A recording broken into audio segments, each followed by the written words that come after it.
tật xa khắc đi là cần suối cần thiên ta ra trang sung cần hallelujah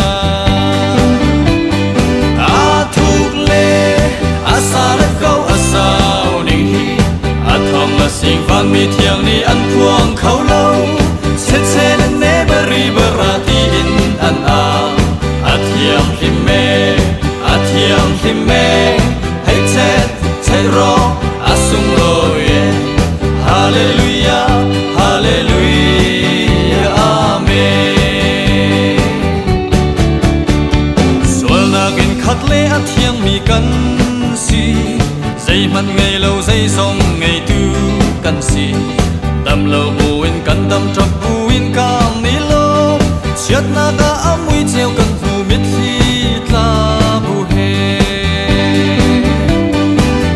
thuộc lệ sa đất câu sao ninh hi thong sinh vang mi thiang ni ăn phuong khâu lâu sẽ nên nế beri berati in an thiang himme hay chết ro sung lôi hallelujah hallelujah amen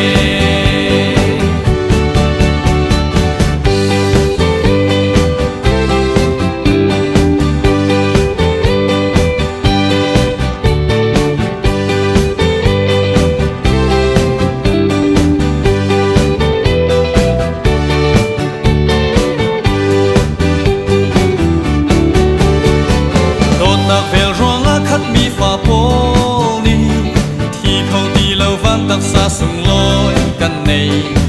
rập lệ đông nắp su bồi pa si su si bất khát nát si thong tra lắc cha big gem thuộc lệ sa đất câu sao ninh thong sinh vang mi thiang ni ăn phuong khâu lâu sẽ nên nế beri berati in an thiang himme hay chết ro sung lôi hallelujah hallelujah amen thuộc lệ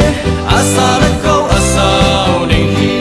thong sinh vang mi thiang ni ăn phuong khâu lâu sẽ nên nế beri berati in an thiang himme